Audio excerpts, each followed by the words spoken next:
Hey guys, how's it going? Welcome to my video. Alright, so I'm gonna give you guys another car tip if you guys have this issue.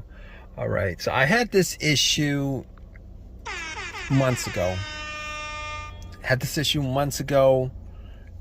And got it resolved.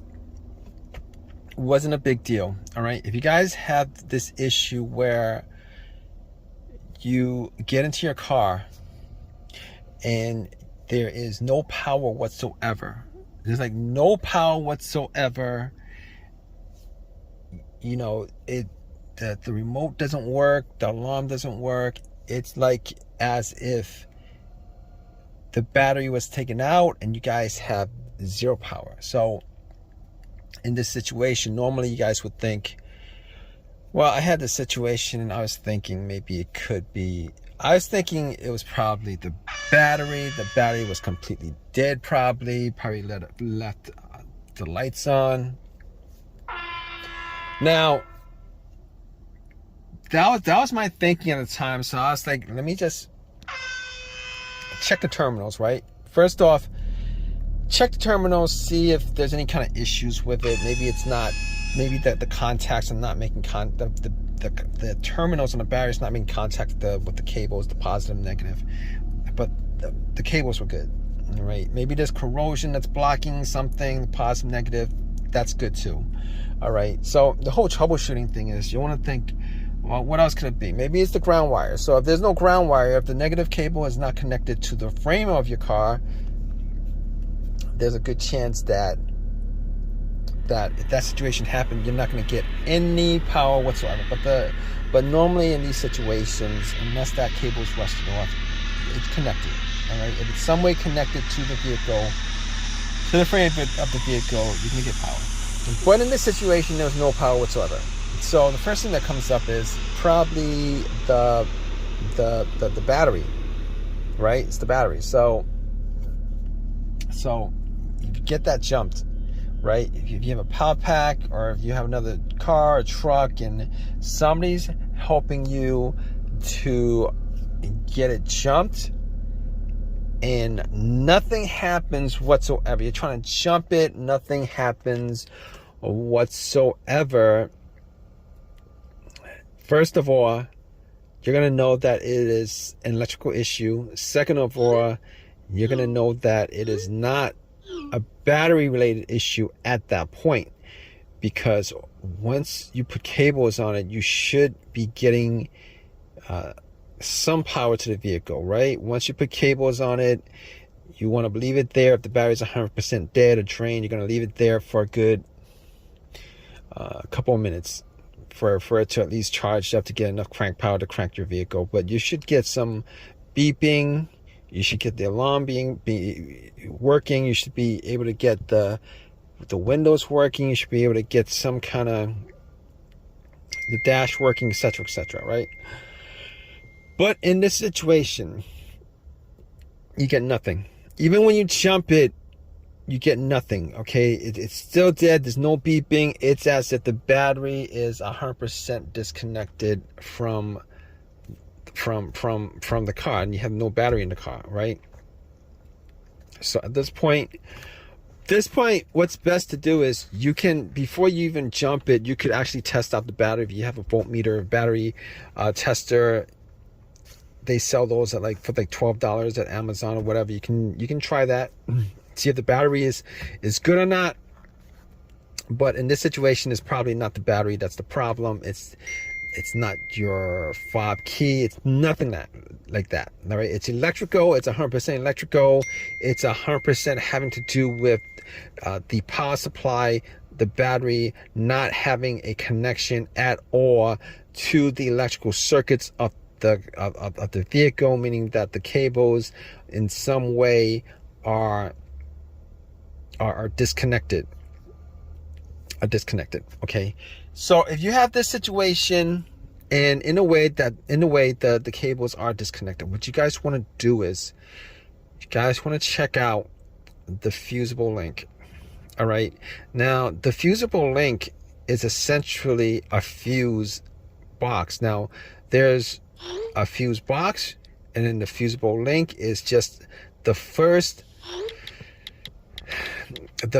setup that actually safeguards the electronics in the car. The fuses are the second setup that safeguards the electronics in the car. So there's a couple of setups that safeguards the electronics in the car, so that if there's any kind of surge or any kind of overheating, as far as oversurge of the battery or whatever, alternator could, oversurge with electricity, burn out electrical components and stuff like that. All right. Now, the fusible link is connected from the positive line to the fusible link, and then the fusible link has the terminal that connects to the battery. Now, on that fusible link, there is a main fuse link, and then there are a couple of other fuse links. All right. What you want to do is you want to look at it, because there is a clear cover over the links. There's a clear cover over the links. All right. You want to look at the links to see, and you could see whether the links are still connected, whether the fuse is still connected, or if it's burnt and disconnected. Okay. You can look at it and see if that's the issue. Okay, so in that situation, what you could do, if you have that situation where the link itself burnt and it's blown, and essentially it's a fuse essentially. Okay, if it's blown, you're gonna have to swap out the link altogether. But if you guys are in a situation and you're stuck in this situation in a parking lot or whatever, for whatever reason, all right, there was a surge that blew the link.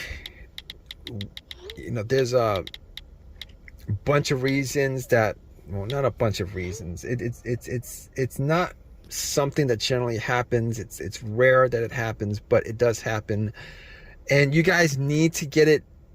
You guys need to get it working again. You guys need to get it turned on, etc., etc. What you guys can do is you guys can try to connect that link. All right. But, you guys might be able to run alligator clips. If you guys have them, most people don't. If you need to start your car in any way, if you have something metal, and I'm not suggesting you guys do this. All right. But if you guys are kind of mechanically inclined, electrically inclined, and you guys, have done, something like DIY stuff before, all right, it's not a hard thing to keep it, to get it started. If you guys can connect those two links, or if you guys can actually connect the main part of the cable to the battery itself, you will be able to get your car turned on and started and drive it. Obviously, you're going to have to change that fusible link out. The fusible link, you guys get AutoZone, any of the other Advanced Auto, any of the other car part places. And I think I think if I remember right, it was around like $25-30. Get that link. It's very easy to replace. And once you replace it, everything should work. If you guys have some kind of fuse tester, you guys can test the fuse tester out with that broken link. But it's visual. You guys can actually literally see where the issue is if that fusible link is blown.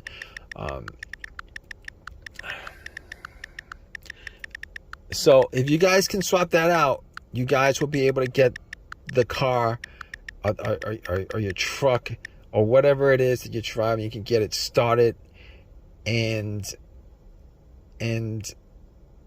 definitely you guys have this situation.